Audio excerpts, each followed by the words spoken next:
हाँ तो गाइस कैसे हो दोस्त आज पढ़ेंगे अपन क्या पढ़ने वाले हैं। आज पढ़ने वाले हैं अपन contact shift pseudo contact shift. NMR spectroscopy में आपको मोस्ट क्वेश्चन करवा रहा था, उसमें स्टूडेंट ये क्वेश्चन आता है कॉन्टैक्ट शिफ्ट क्या है और सूडो कॉन्टैक्ट शिफ्ट क्या है। कॉन्टैक्ट अपन किन का रखते हैं, या कॉन्टैक्ट या अपने कॉन्टैक्ट का मतलब होता है पास, यानी जो दिल के पास हो, दिल के पास हो, थोड़ा सा दूर हो और दिल के पास हो, यानी कॉन्टैक्ट का मतलब है यहाँ पर दो अपने पास मॉलिक्यूल है।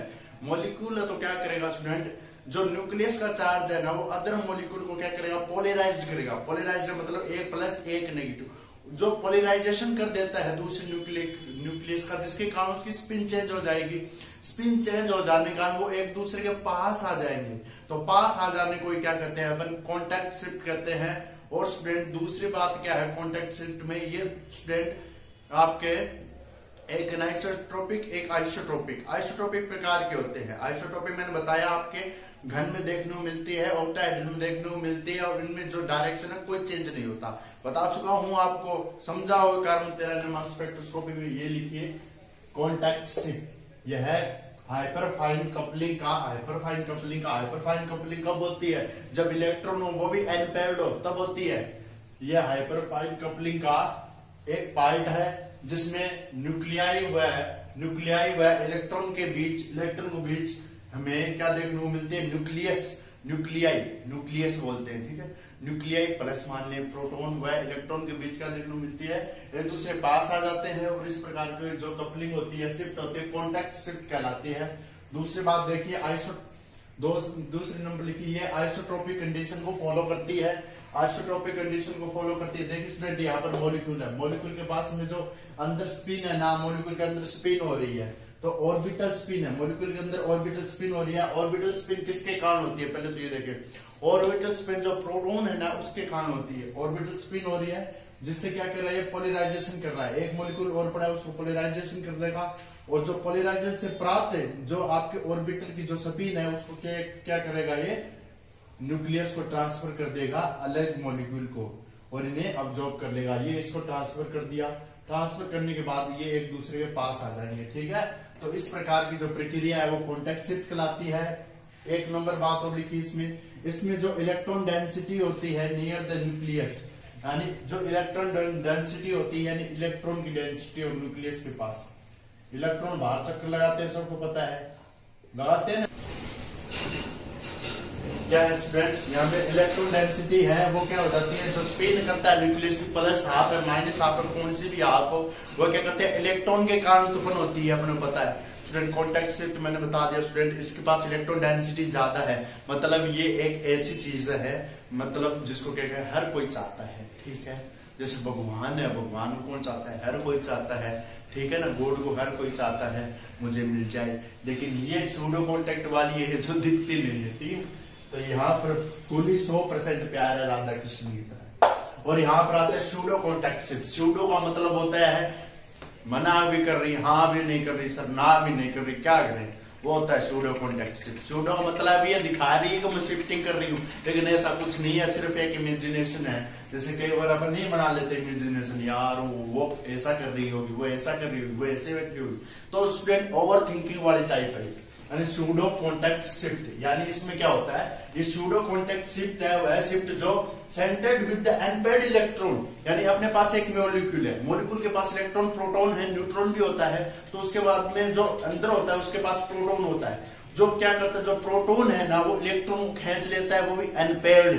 पेयर्ड को होगा तो कहां से खींचेगा, अनपेयर्ड इलेक्ट्रॉन को उसके सेंटर में रख लेता है। सेंटर में रखने के कारण जो इलेक्ट्रॉन डेंसिटी होती है वो कम हो जाती है, नए के बराबर होती है, ठीक है। सूडो कॉन्टैक्ट शिफ्ट वह शिफ्ट जो सेंटर्ड इलेक्ट्रॉन अनपेयर्ड इलेक्ट्रॉन को क्या कर लेता है, अनपेयर्ड इलेक्ट्रॉन को सेंटर में रख देता है न्यूक्लियस के। दूसरी बात, यहाँ इलेक्ट्रॉन डेंसिटी बिल्कुल नए के बराबर होती है। तीसरी बात, जो केमिकल शिफ्ट है वो अनपेयर्ड इलेक्ट्रॉन शो करते हैं, 1000 बार बताया मैंने।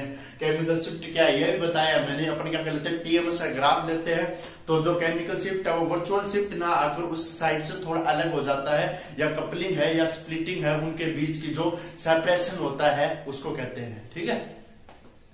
ये केमिकल शिफ्ट है। अब यहाँ पर स्टूडेंट एक बात और लिखिए, सूडो कॉन्टैक्ट शिफ्ट के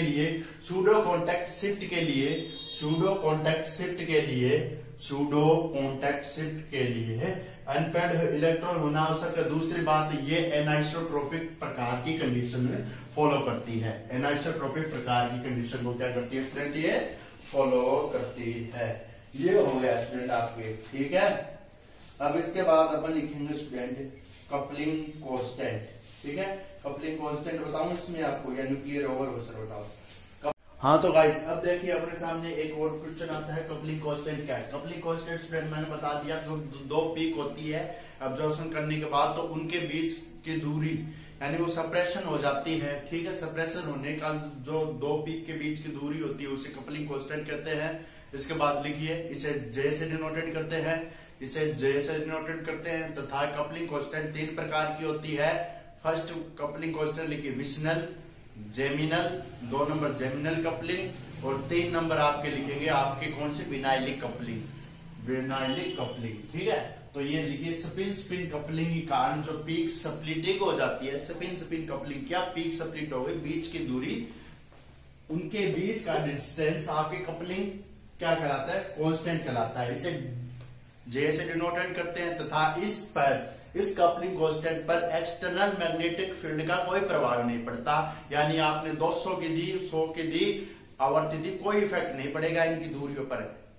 2 नंबर बात लिखिए परंतु जो मॉलिक्यूल के जो बॉन्ड होते हैं, मॉलिक्यूल का जो बॉन्ड होता है, नंबर ऑफ बॉन्ड डबल है, सिंगल है, ट्रिपल है, उनका इस पर प्रभाव पड़ता है, मैग्नेटिक वैल्यू 100 से 200 एग्जैक्ट वैल्यू सेम जे के लिए अफेक्ट किससे होती है, ये number of bonds of molecule.